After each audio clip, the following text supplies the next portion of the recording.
Yeah, man. I mean, this is my fourth fight in 6 months, dude. I'm feeling it, and it's like I would love to have some steroids right now. And I'll be honest, like I considered it because me and my teammate were out there and we looked at everybody else in my division. And I'm like, oh shit, like there's like a solid chance I'm like the only guy that's not doing it. Download the AllStar app. Make your picks for UFC fights, challenge your friends, level up and win prizes. Link in description.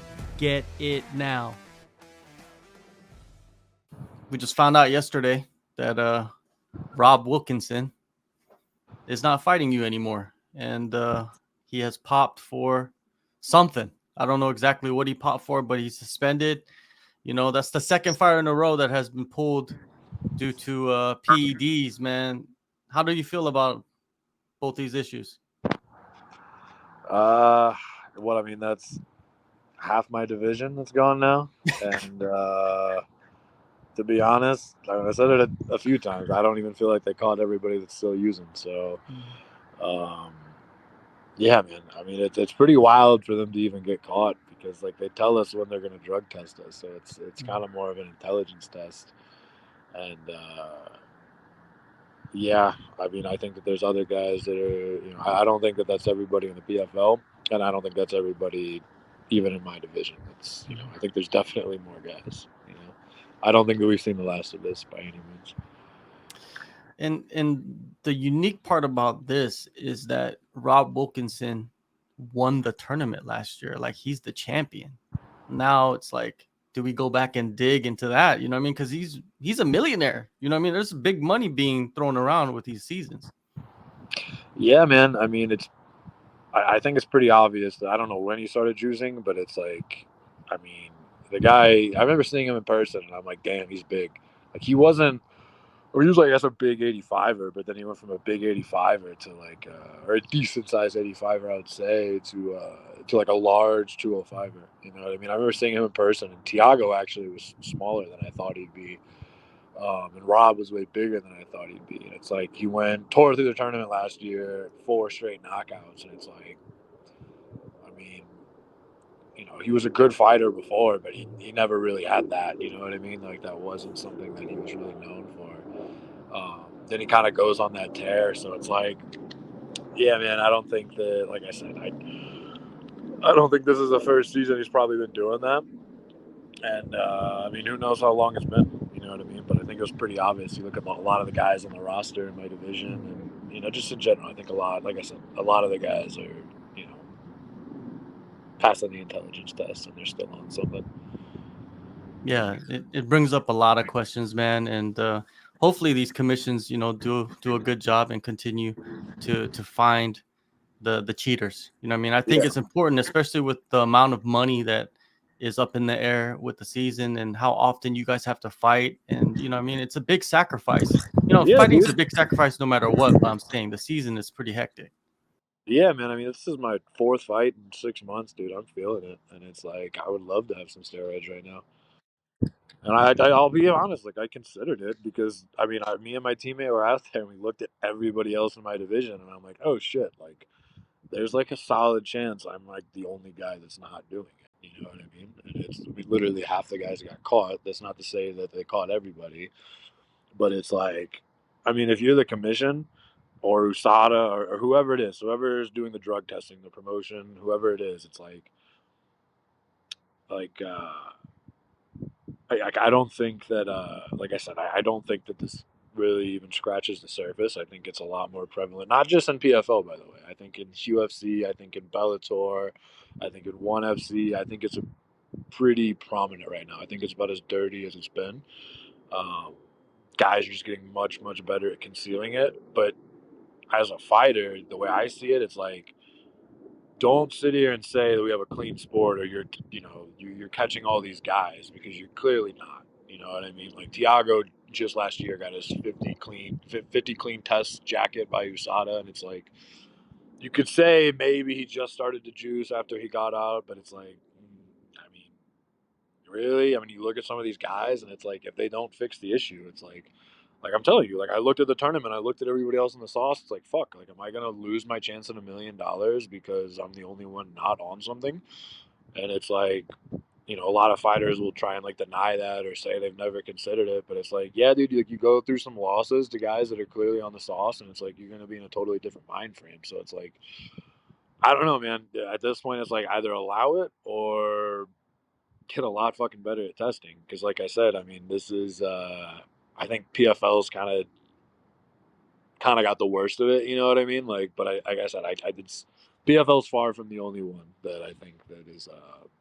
Completely correct, man. There's people juicing in all the leagues. You know what I mean? It's not just one league that's rampant. And you mentioned that you thought, am I going to lose to a guy that's juicing? But it's also, you could say it on the flip side and say, am I going to win the tournament because everybody's juicing and they're going to get all popped? Yeah, And it just ends up being a clusterfuck of just like I mean that's people true too. suspended. And to be honest, I mean most of the guys that I want to say most of the guys that popped, they lost, and even the guys that won, like I don't think they look crazy impressive. I mean, like Rob had a tough fight with Thiago Santos, but I mean, when you compare that to like what he did last season, I mean, he got the job done. You know what I mean? But it wasn't like this blowout. So I mean, that's the other thing. It's not like I don't think steroids are like this end all be all. You know what I mean? Like, but like I said, as somebody on his fourth fight camp in 6 months, like it would be a lot. It would be pretty nice for the recovery. So One last thing about the suspensions, man. It seems like Nevada is like giving them like 6 months and 9 months. But do you think that if a fighter fails a drug test, they should be ineligible for the playoffs, which means like the rest of the year, like they should be gone? Like, yeah, like, for sure. I was like, dude, if they, that's bullshit, man. Like to test in the regular season, like fail a test and then somehow come back for the playoffs, like get the fuck out of here. Like, of course that should be like not allowed. Like that's so that's so bullshit. You know what I mean? Like for the guys that are not doing that shit, and you know what I mean. And it's like now there's these other guys. They had to sign five more guys in my division to go ahead and you know try and win that $1 million. It's like no, man. Like you had your shot. Like you fucked up, and now there's still 10 other guys that are trying to win this tournament, become a world champion, and win $1 million. And it's like, no, dude, you don't just get to come back during playoffs when you fucked up. Like, no, like it, no, no. yeah, completely agree, man. You gotta push to the side and let the clean guys, move forward. Your newest opponent, man, they had a guy right away. It seemed like Dan Spohn, Contender Series, UFC, Bellator. He even threw his, hands at bare knuckle. What are your Yep. thoughts on him and the skills that he possesses? Hey, man, I mean, props to him. I know he just got knocked out like a month ago. I mean, he's a dog. I mean, glad to see that obviously he's trying to.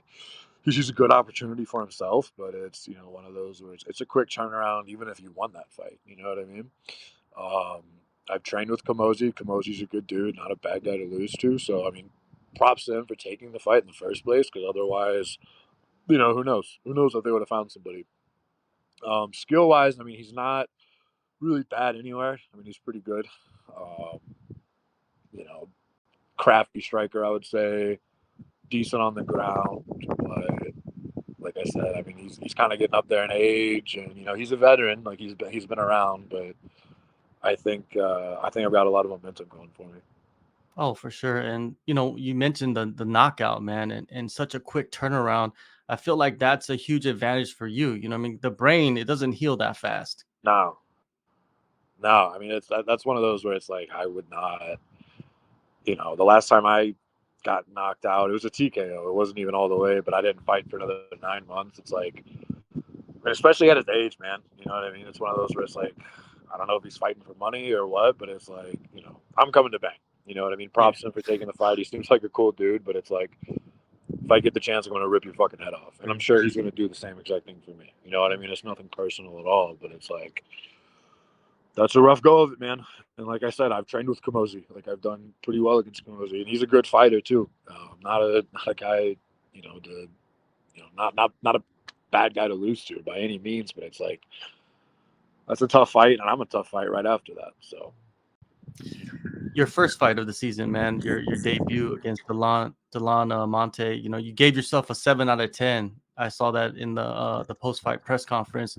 What did you not like about how that fight played out?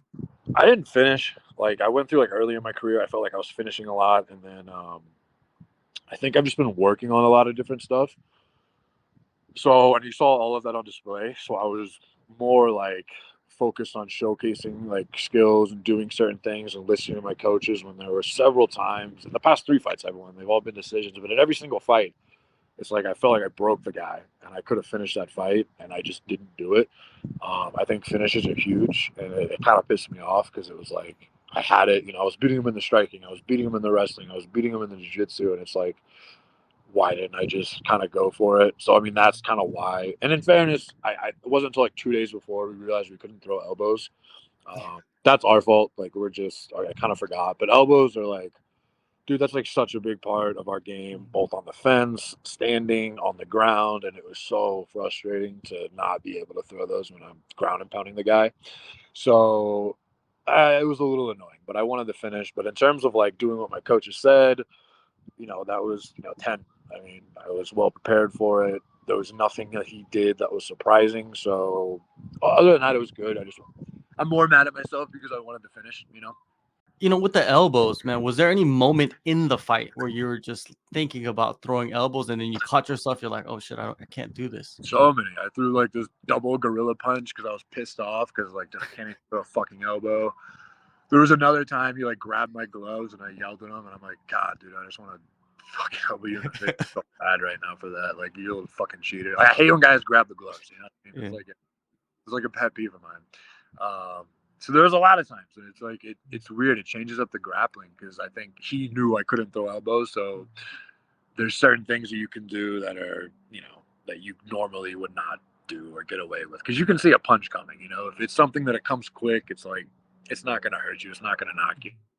And punching on the ground, it's like you have to wind up and throw, and it's like, yeah, man. I mean, you see those coming, so we got to block a lot of those. But this camp, I've been working a lot of ground and pound with no elbows, specific to that. I didn't work that at all last camp, so.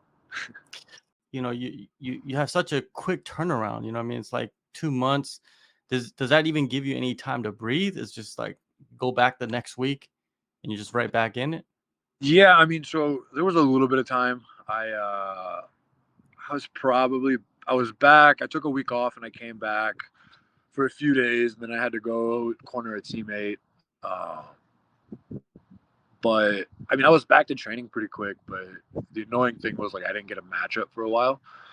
And then of course I get a matchup, and then he pops for steroids, and I get another matchup, and then he pops for steroids, and then it's like, all right, well, by the time they notified me that Rob was out, it was sometime last week, so it was like 2 weeks, so it wasn't a ton of time, but I think going into playoffs it'll be a little bit nicer because it's going to be one of 3 guys, you know what I mean? So be a little easier.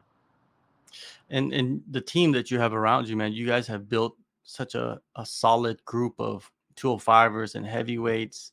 Kind of interchangeable, right? 205ers are kind of like heavyweights. They just cut a little bit more weight. So kind of, it depends. When I go with Curtis, I don't really feel like that at all. But yeah, he's probably one of the biggest, right, of all the heavyweights in the world. No, for sure, it's a problem. Yeah, but then you got